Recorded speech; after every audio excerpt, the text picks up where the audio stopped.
Welcome to the criminal's profile. Number 1. Jeffrey Glenn Hutchinson.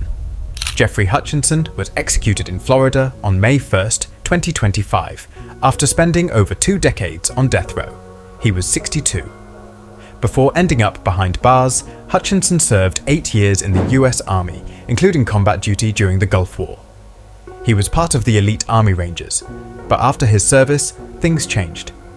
He was diagnosed with Gulf War illness, struggling with memory loss, chronic pain, and insomnia. By 1998, Hutchinson was living with his girlfriend, 32-year-old Renee Flaherty, and her 3 children, Jeffrey, 9, Amanda, 7, and Logan, 4, in Crestview, Florida. On the night of September 11th, things took a dark turn. He got into an argument with Renee, packed some clothes and a few guns into his truck, and went to a bar. Not long after, he returned. He forced open the front door, walked straight into the master bedroom, and shot Renee, Amanda, and Logan in the head. Jeffrey was found later in the hallway, also fatally shot. What's chilling is what happened next. Hutchinson called 911 himself and told the dispatcher, "Sir, I just shot my family." When police arrived, they found him on the garage floor, dazed, covered in blood, still holding the phone. Despite all the physical evidence, Hutchinson claimed innocence at trial. He told the court that 2 masked men were responsible, but the jury didn't believe him. In 2001, he was found guilty on all 4 counts of first-degree murder.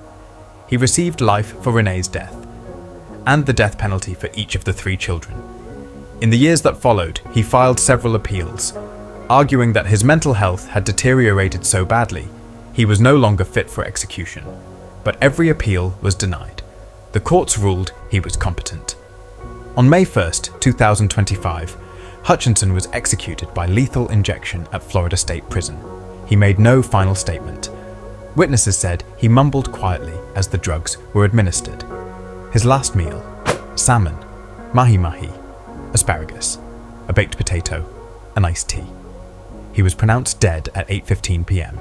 Number 2. Glen Edward Rogers. On May 15th, 2025, Glen Rogers was executed in Florida at the 62 years old. The man known as the Casanova killer, a drifter, a conman, a man who used charm to disarm, before things turned violent. He was born in 1962 in Hamilton, Ohio. Rogers had a troubled start. He was one of 7 kids, expelled from school before the age of 16, and married by 17. That relationship ended in divorce after reports of physical abuse. By the mid-90s, Glen Rogers was on the move. He drifted between states: Ohio, Mississippi, Louisiana, California, and Florida, leaving a trail of suspicion behind him. He once claimed to have killed over 70 people, but only 2 murders were ever confirmed. The one that led to his death sentence happened in Tampa, Florida, in 1995. That year, Rogers met 34-year-old Tina Marie Cribbs at a bar. She was a motel bartender. They left together. 2 days later, a motel housekeeper found her body in the bathtub, partially clothed, covered in blood, with multiple stab wounds. Rogers had vanished, along with her car. He was arrested in Kentucky after a high-speed chase. When police caught up with him, he was still driving Tina's car. He was convicted in Florida in 1997 and sentenced to death. 2 years later, he was sentenced again in California for the murder of Sandra Gallagher, a woman he strangled and set on fire. Over the years, he made wild claims, including one where he said he was involved in the murders of Nicole Brown Simpson and Ron Goldman. But authorities dismissed that completely. By the time of his execution, Rogers had spent more than 25 years on death row. On May 15th, 2025, he woke up early, 3:45 a.m. His last meal was pizza, chocolate cake, and a soda. He spent his final hours alone, except for a brief visit from his wife. At 6 p.m., the execution began. Glen Rogers used his final words to address former President Donald Trump, saying, "President Trump, keep making America great. I'm ready to go." He was pronounced dead by lethal injection at 6:16 p.m. Number 3. Matthew Lee Johnson. Matthew Lee Johnson made his last breath in Texas on May 20th. 2025, exactly 13 years after committing one of the most brutal crimes ever seen in the city of Garland. He was 49. Johnson's early life was rough. Born in Dallas County in 1975, he grew up with little supervision and started using drugs at just 7 years old. By 15, he was already being arrested. The pattern kept going: car theft, domestic violence, robbery, drug abuse. And no matter how many second chances he got, he couldn't stay clean for long. In the early 2000s, he served a 5-year prison sentence and seemed to turn a corner. He got married, found work, and became a father to 3 daughters. But in 2011, after his wife lost her job and they bought a house they couldn't afford, the pressure got to him. He relapsed hard. Alcohol, crack cocaine, anything to numb the spiral.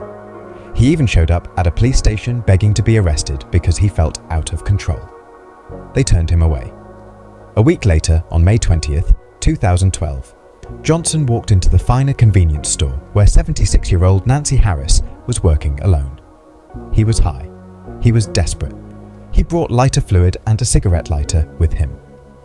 As Nancy opened the cash register, he poured the flammable liquid over her head, stole a few lighters, some cash, cigarettes, and even a ring from her hand, then lit her on fire. As she ran screaming to the back sink, trying to put out the flames, Johnson walked out, grabbed some candy bars, and left. 2 nearby officers saw the fire through the window and rushed in. One used a fire extinguisher to save her life. Nancy Harris survived long enough to describe her attacker. She was taken to the hospital with burns covering 40% of her body: her face, chest, arms, and legs. 5 days later, she died. Johnson was arrested within the hour, hiding a few blocks away. He still had her belongings. When officers caught him, he didn't resist. He confessed. At his 2013 trial, Johnson admitted to everything. His lawyers focused on his drug addiction, trauma, and childhood abuse. They asked the jury for life without parole. Johnson even told them he felt like scum and that he deserved to burn. But the jury wasn't moved. They watched the surveillance video of the attack. They listened to the 911 call. They sentenced him to death. Over the years, Johnson filed appeals, most focused on whether he was a future danger and if the Texas death penalty system was fair. Every appeal was denied. On May 20th, 2025, the state moved forward with his execution. Before the drugs were administered, Johnson looked at Nancy's family and spoke directly to them. He said, "As I look at each one of you, I see her on that day. I never meant to hurt her. I pray she's the first person I see when I open my eyes." He then apologized to his own family and said thank you. He was executed by lethal injection at the Huntsville unit. Texas no longer allows inmates to choose their final meal, so he ate what the rest of the unit was served that day. He was pronounced dead at 6:53 p.m. Number 4. Benjamin Donnie Ritchie. Benjamin Ritchie was executed in Indiana on May 20th, 2025. He was 45 years old. His death marked only the second execution in the state in more than 15 years. Ritchie had been on Indiana's death row since 2002, convicted for the shooting death of Beech Grove police officer William Bill Toney. The murder happened on September 17th, 2000. At the time, Ritchie was 20 years old and on probation for a burglary conviction from 2 years earlier. That night, he was seen in a stolen vehicle. When Officer Toney tried to stop him, Ritchie fled on foot. The officer chased him down. And during that pursuit, Ritchie pulled out a gun and shot Toney once in the chest. The bullet pierced through his protective vest. Officer Toney was 31 years old. He had been with the Beech Grove Police Department for just 2 years. He left behind a wife, Dee Dee, and 2 daughters. Ritchie was arrested soon after the shooting and later convicted of capital murder. In 2002, he was sentenced to death. For more than 2 decades, he remained on death row. In the years leading up to his execution, Ritchie's legal team argued that he should be spared due to his mental health history. He had been diagnosed with fetal alcohol spectrum disorders, bipolar disorder, and had documented childhood lead exposure. His lawyers also said his trial attorneys failed to present crucial mitigating evidence, but every appeal was denied. by both state and federal courts. Even the US Supreme Court declined to intervene. Earlier in May 2025, during his clemency hearing, Ritchie expressed remorse. He said, "I've ruined my life and other people's lives, and I'm so sorry for that night." But the Indiana Parole Board unanimously recommended against clemency, and Governor Mike Braun denied the request. On the night of his execution, Ritchie's last meal was the tour of Italy from Olive Garden. His final words were simple. He said, "I love my family, my friends, and all the support I've gotten. I hope they all find peace." The execution took place shortly after midnight at Indiana State Prison in Michigan City. Ritchie was pronounced dead at 12:46 a.m. by lethal injection. Because of Indiana's laws, media witnesses were not allowed inside. But one of Ritchie's attorneys, who witnessed the execution, later reported that Ritchie began twitching and convulsing moments after the drugs were administered. Officer Tony's family has remained quiet since the execution, but his death in 2000 was the first time a Beech Grove officer was killed by gunfire in the line of duty. Ritchie's case continues to raise questions about mental health and the death penalty, especially when developmental disorders are involved.